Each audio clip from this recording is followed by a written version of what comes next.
Good afternoon, everybody. My name is Toyin Lakachu from Onwards and Up. Welcome to Retail Fest, and we will be talking today with you guys about why you should be thinking about sustainability. A little bit about me. I work as a fashion and business consultant, working with businesses on export, marketing and digital.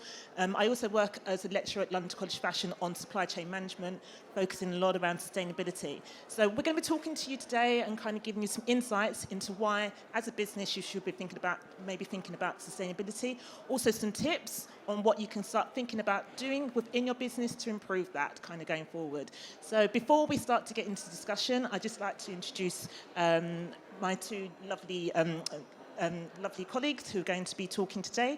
So I'd just like to hand over to Charlotte just to tell you a bit more about her business. Hi everyone, my name's Charlotte. I'm one of the co-founders from a brand called Bello, or Bello Bags. We work out in my business partners community out in Brazil, where we've built our whole supply chain, where we collect waste such as seatbelts, excess materials from the fashion industry, along with tires, and we repurpose and reinvent them into the products that you see here, but with a really, really big social impact.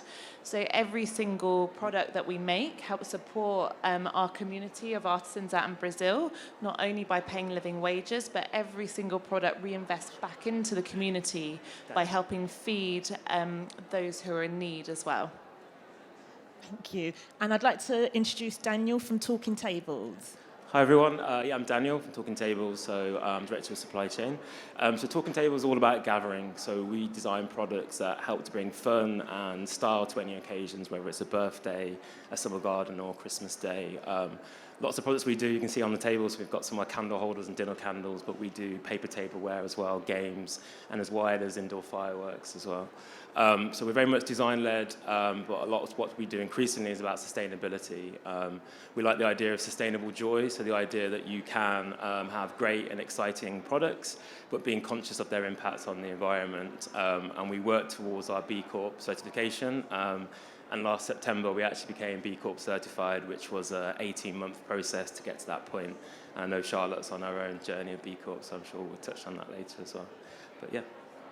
Brilliant. So we have today Talking Tables and Bello, and to be kind of outlined, Bello are on their journey around sustainability and are seen as a born sustainable company.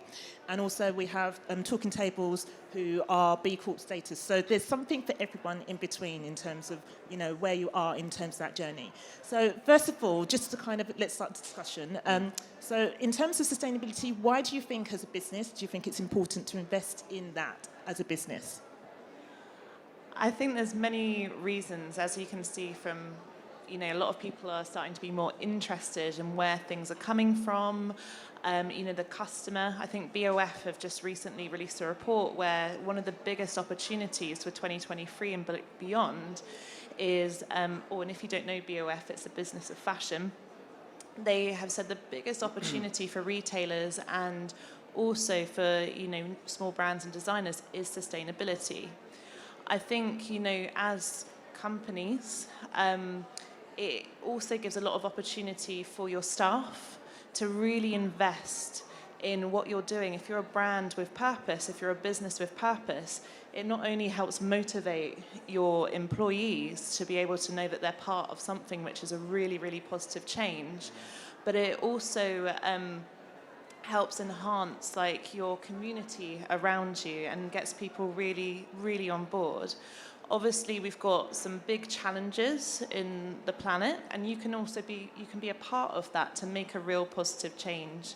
I think if you're ignoring sustainability, and there's lots of different connotations of sustainability out there. For us, it's both people and planet, which are really, really important.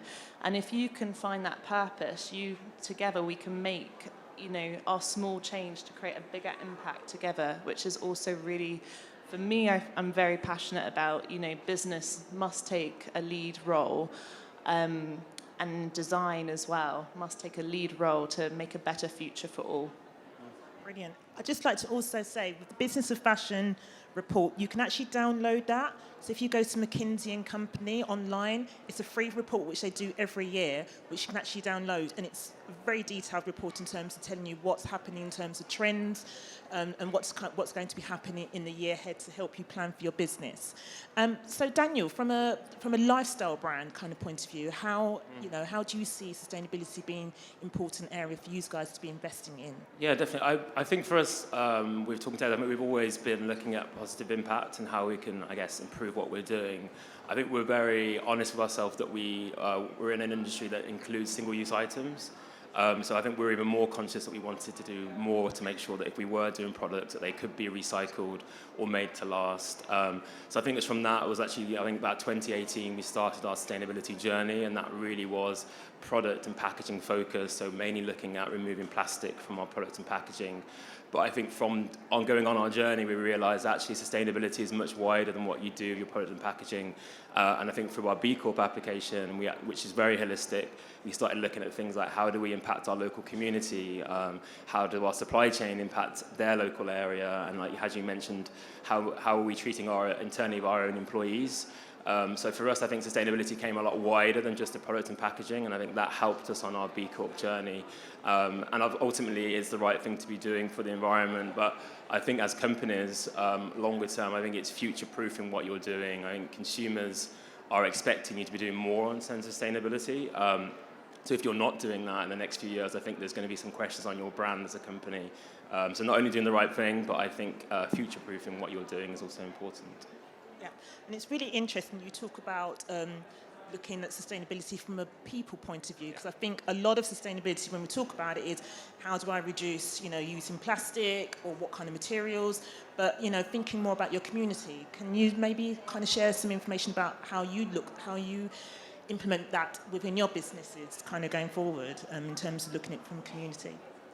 So Bello was born to support our community, so we're probably... I know we probably come from a very different angle, but we were born to support my business partners' community, to be able to create a product that helped create jobs that provided a living wage, to try and break the circle of poverty. So for us, we believe sustainability, and I find that it gets ignored a lot of the time because we always are focusing on the environment, which is really, really important. I'm not dismissing that. But we realise there's a massive connection between poverty and waste, particularly in the global south. And we felt that there's an opportunity there, not only to tackle the environment, but also to help support these communities as well. So with that, we work with waste collectors, we work with car mechanics, because in Brazil, every 10 years, you've got to change your seatbelts by law. They can't be resold like... we have, there's a reselling opportunity over here in the UK, and that just ends up being in landfill, and it can take 400 years to decompose, or it ends up being thrown into the streets, into the gutters, which usually is in these poorer communities, which ends up with, the increased changes in climate. At the moment, there's a lot more rain, it causes a lot more flooding. So for us, we see there's a real connect. And we have a responsibility in producing to support not only the community, but look at how can we educate, how can we teach. A lot of these communities can't read or write, so we go in and we support, and we look at ways on how to build a relationship to find out what's important within these communities to make a positive and long-lasting change. As well as being design-led, the product has to be beautiful, but actually our whole focus is to think about what about everything behind the product. And that's something that I think sometimes gets forgotten about, is the people. A lot of sustainability conferences that I've been to have been focusing, on net zero, your carbon offsetting, but actually a lot of us are still working in a lot of different communities around the world. And what happens there, we need to really think about supporting them, in my opinion. Lovely. And how about in talking tables from a B Corp and what that looks like for your community? Yeah, I think for Talking Tables, obviously we are all about bringing people together through our products. So for us, community is really important. I think when you're looking at sustainability, I think it's doing things that feel quite authentic to your brand. So we have office space in our where we are lucky to have a lot of space. So we hold community events in our office. So we work with local charities close to our office, a local church, where we bring people into the office and we'll put on kind of events for them. And not only do we able to, I guess, use our products, but also give back to that community. And it's great to see people enjoying our products that way.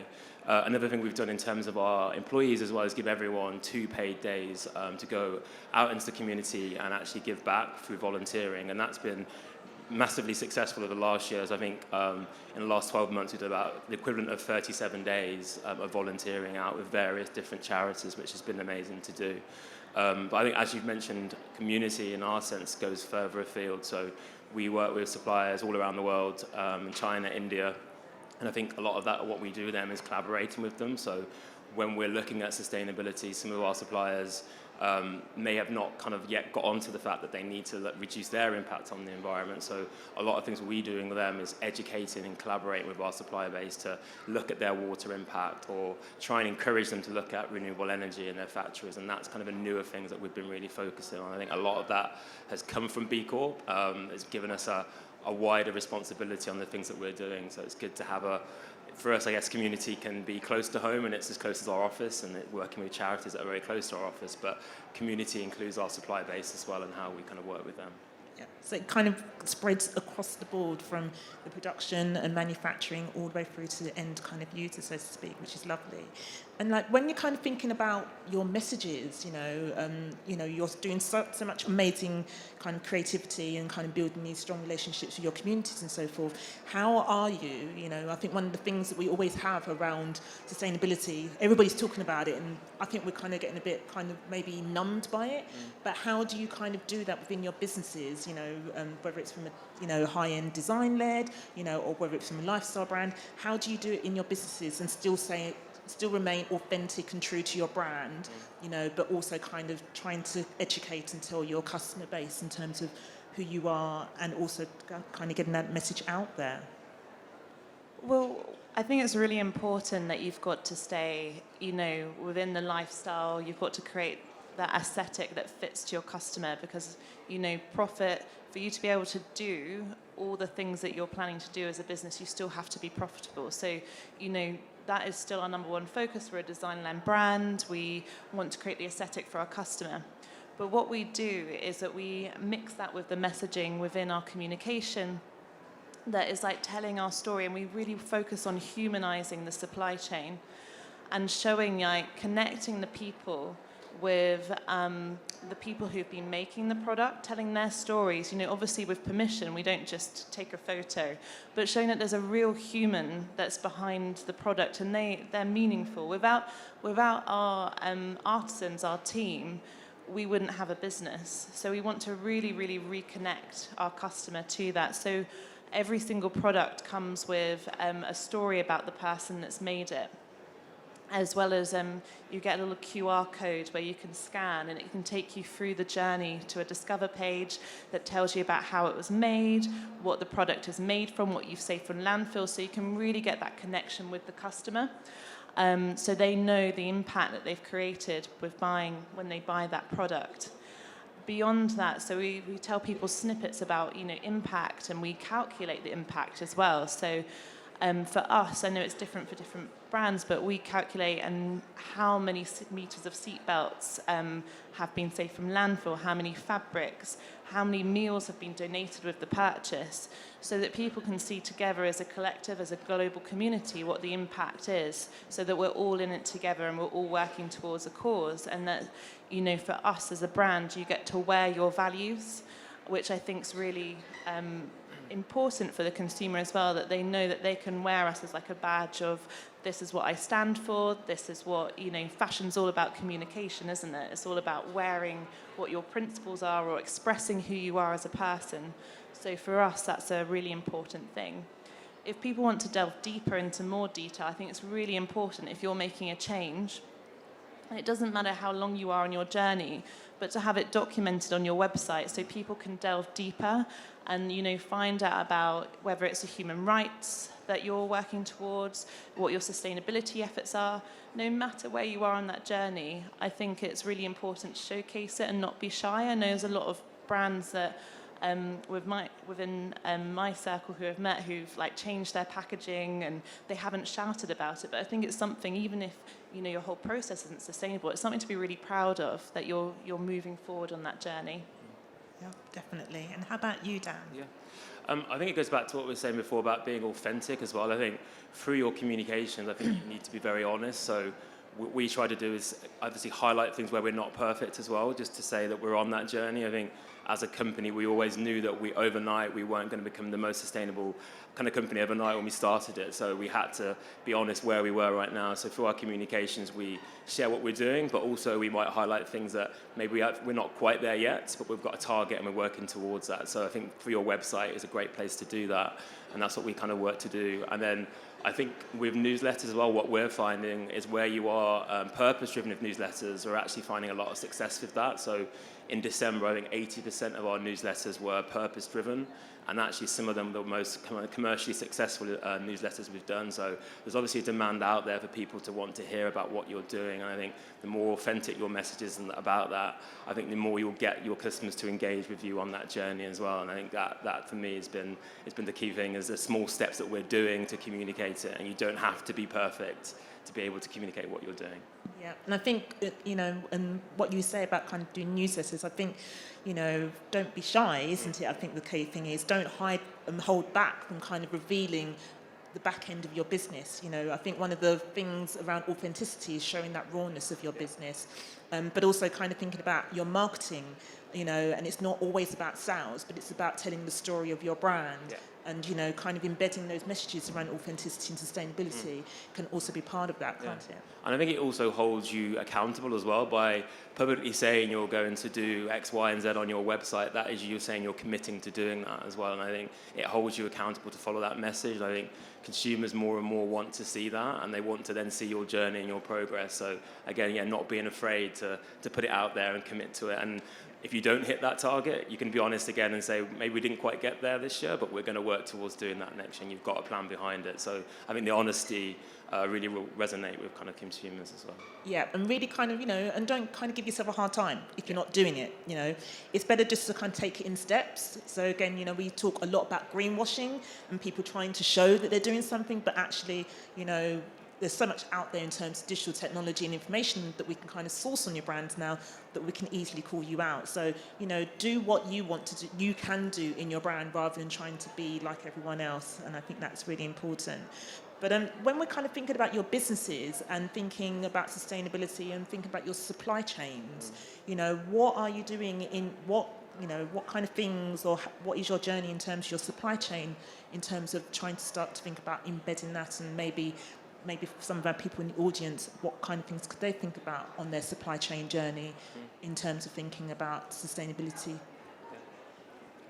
I'll go. So I think we've built our own supply chain, so we're quite unusual in that aspect. So we have built relationships out in Brazil where we manufacture, where we produce. So I know not everyone has that luxury where they have someone who's a figurehead out in, you know, wherever you're producing, to be able to manage and build those relationships. But still, I think the most important thing is relationship building. So if you are manufacturing, I think it's really, really important, or putting an order in for someone, is to go out there and actually go and see where it's being manufactured, see the people, actually, you know, question and learn and, you know, build those close relationships. Some of the manufacturers that you work with might not be 100% perfect to start off with, but you can build like a really like close and, you know, lovely relationship with the people there. It takes time, but that at the end of it, you'll get a really, really good outcome. In the meantime, if that's something, if you're going, oh my gosh, I don't know where to start off with, I don't know what my purpose is, and that, you know, authenticity is really, really key. finding out what your passion is. If you want to go into sustainability, like we've spoken about greenwashing, it can feel like I just don't even know where to start. And I was thinking about this. We've recently collaborated with some different brands who wanted to invest into the sustainability journey. And I think collaboration is key to explore. Maybe there's another brand with purpose that you're thinking, oh, they're doing something really cool. I really like what they're doing, but is this my purpose? Why don't you collaborate with them, create something together? They've already got the infrastructure there, and then you can be like, okay, this is my thing. Maybe it's not my thing, and do like a range of different collaborations until you find what your core purpose is in sustainability. And sustainability is such a broad topic. You don't have to tick every single box straight away. You can start to build on that journey segment by segment. So if it's human rights that you're really into, or if it's something that you want to try working with waste materials, or be really focused on carbon offsetting, there's lots of different collaborations that you can do to explore if that's something that's really important to you. Brilliant. And what about supply chain from a B Corp side of things, and how, what does that look like in terms of sustainability and how you guys have done that? I think with B Corp, it encourages you, again, with that collaboration piece, which you mentioned. I think for us, it was all about, we've got very strong relationship with the factories that we work with globally. And a lot of the time, we're not a manufacturer, so we rely on factories to produce our product. And I think to take them on the journey, it was all about sitting them down. So in 2018, we actually had a supplier conference where we got all our suppliers together, and we launched the fact that we were going to be sustainably focused and move in that direction.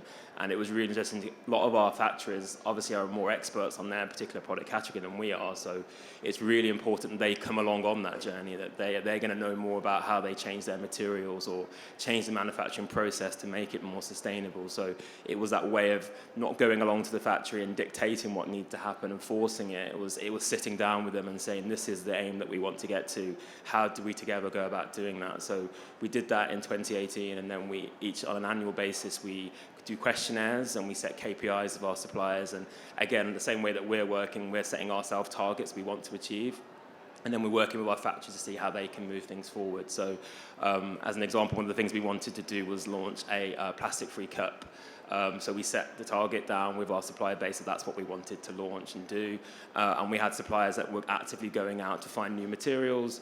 We were working with paper mills that were coming out with new materials on the market that were plastic-free. So it was a lot of it was about collaboration. We couldn't get there on our own, I guess, is the point. So we had to be able to collaborate with the supply chain to allow that to happen. And what have the challenges been around this whole, exercise you guys have been doing, either one from a B Corp or just, from a small business perspective? What have the challenges been for you guys? I'm not going to lie, there's many challenges out there. I think when we started, it was thinking that we should be experts on everything straight away.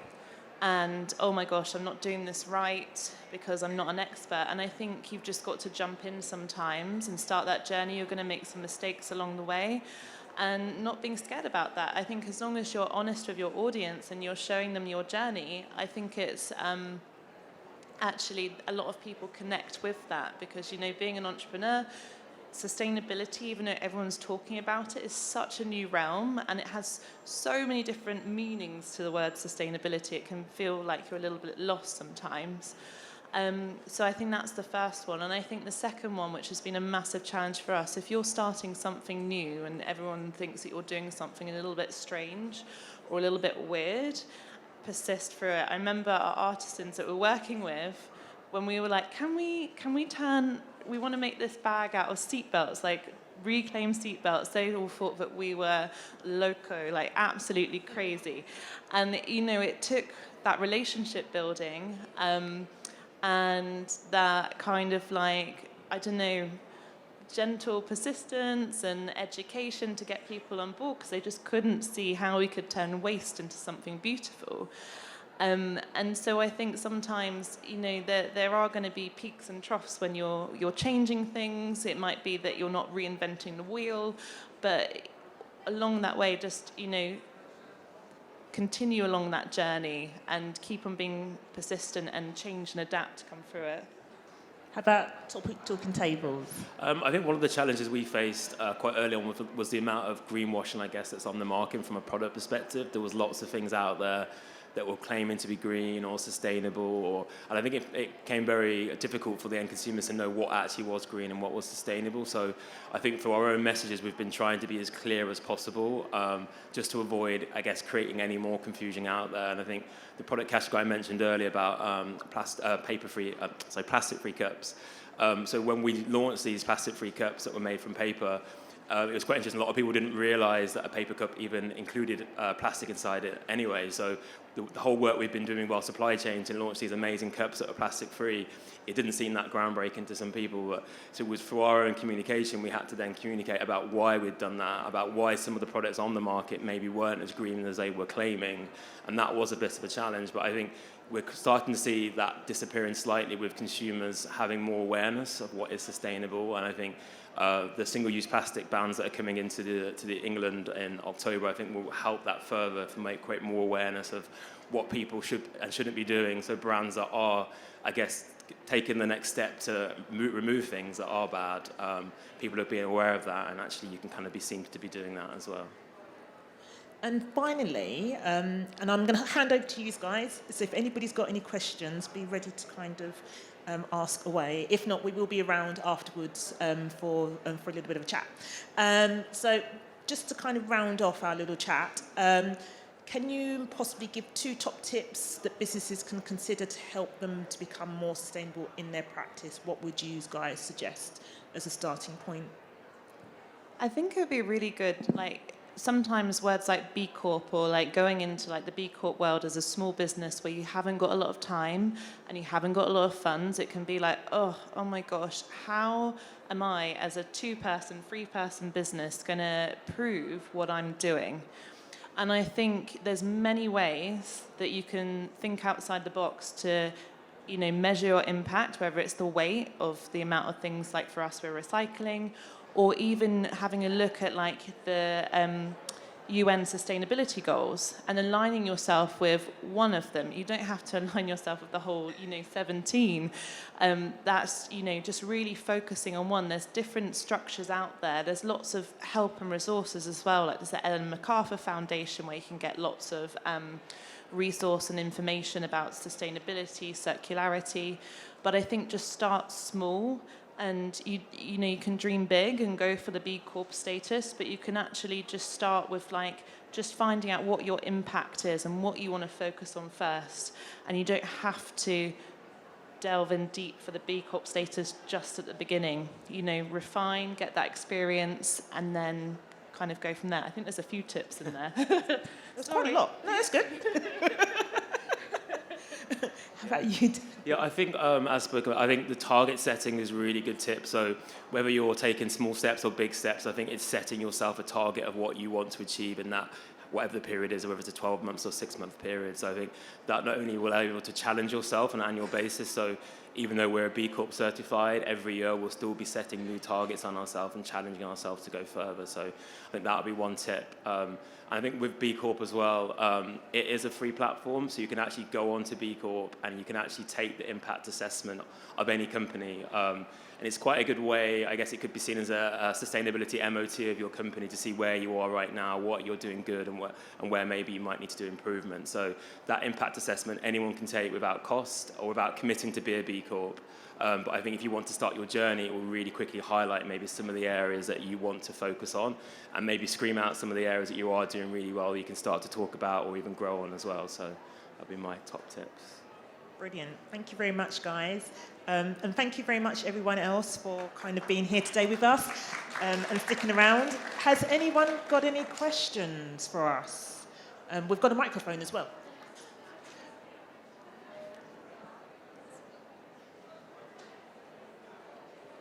Nice turnout, by the way. Thank you for sticking with us for the session. Hello. Hi. I think it's maybe more aimed at Charlotte. We run a small business, and we also recently got Arts Council funding to set up a kind of charity element where we're kind of offering like a mentoring scheme for teenagers to learn the processes that we use in the furniture that we make. And I was just wondering if you, because obviously you started is it just you and one other initially? Yeah. Did you have any funding, or did you get any investment, or how did you kind of start? Because often like sustainability is associated with an extra cost when you're making things. Is that something you experienced, or yeah? Oh yes. So we're actually self-funding. My original background before I retrained in design actually is physiotherapy. So that's where I've got a lot of knowledge about healthcare and how people. I worked with a lot of respiratory conditions, and when I started learning about the supply chain, was like, oh my gosh. So I was working when we first started full time as a physiotherapist to help fund it. So I didn't know about grants. I didn't know about all the opportunities that there were out there. But my biggest advice, if you're struggling to get the investment and the grants at the moment, because the government have tightened up their purse strings a bit at the moment, is to work out what your minimal viable product is, and make it something that's simple to start off the product. You don't need to go and invest into something that is above and beyond to start off with. That product probably isn't going to be the one that's going to be your hero product that then throws you out into the world, but it help you start to get information about what customers like, what's working, what sustainable materials are out there, and then you can start to build your business on that. That's how we started. We just started off with one product with a little bit of investment from us, and then the more that we sold, the more that we could invest into our business and grow. Because sustainability, even when you're working with waste, the whole processing of upcycling is expensive. A lot of people don't think that. So I would just start with that one small project that you can, and then see how it develops with the sales that you make. Get yourself out there. Talk to people. If you're a small business, get to markets. We actually started off at a market, Spitalfields. I'm quite, we're now selling in retailers such as Selfridges, but that's where we were born, and I learned so much that helped us develop the product to what it is today. Are there any other questions?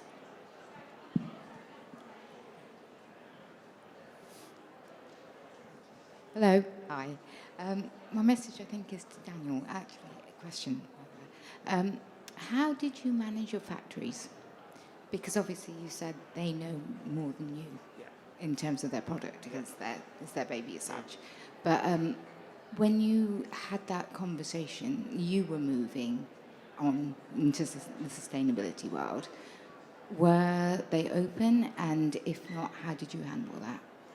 Yeah, I think when we first started talking to them, I think it was about not scaring them too much as well, about what we wanted to be doing. So it was taking them on that journey. So we did that through our supplier conference, but then going and visiting factories and sitting down with them and understanding it. So from what I would do, we would go out to the factory, would learn the production process with them, understand it, and try and bounce ideas off together. Obviously, I don't know everything about their production process, but I kind of knew where we needed to be. So I was challenging them. So I think it is... they've got to come on the journey with you, basically. And I think what we found is the suppliers where we had a deeper, longer-term relationship with, it was easy to take them on that journey because they wanted to do it. They believed in the same values that we did and wanted to get to the same end goal, even if it might have taken them longer than maybe we had hoped it did. They were still on that same journey with us, and it was just encouraging them on that. And we tried as much as possible to work with consultants, so both in China and India, to help the factory. So where maybe my expertise didn't reach quite to the same area as them, I would find a consultant that could maybe do the talking that I wanted to kind of move us forward in as well. So those were some of the things that we did with our supply chain. Thank you. Cool, thank you. Has anyone else got any other questions? Oh, yeah. I feel like we're on question time here. Hi. You're all lovely, though. This is for Charlotte. What are your tips on co-creating solutions with the Global South? So it's not Global North putting solutions on Global South, because you said you work together with them. So what are your tips? That's such a good question. I think the most important thing, I actually lived out there and started learning the language, started learning about the community, the culture. My business partner is Brazilian. She's from the community, so it's very much about listening to people. If you haven't got the luxury to be able to go and spend time like I did, and length of time, it's taken years to build up the relationships that I personally have out there, and it's just from going out and speaking and learning the culture and the language. I think find someone who can represent you out there, which again I know is a real tricky challenge, to help teach you about the culture and relationship, because what you think from our perspective might be what they need isn't necessarily what they need and what they feel is important. And I think that's really important to be able to create impact. It's like, for example, our seatbelts, we purchase them from the car mechanics, they're waste seatbelts, and we're giving them a value to them, but the car mechanics didn't really care about the money. They didn't trust us when we first went, and it was all about, okay, what's important to them, and their children did go to school, but they wanted to learn English, so we actually exchanged English lessons for seatbelts along with like the monetary value. So it is something that we didn't think about initially. We thought, oh no, they would want to have the money, but actually it was the value of English is really important. And one of the first of the car mechanics' daughters that we started working with has now got a scholarship to the USA. So, like those little nuggets that you wouldn't ever have thought of being able to create an impact, or you would think, no, they want this. Actually, once you get to know the community, can make a big difference. So I hope that answers your question. Thank you so much, definitely. Thank you.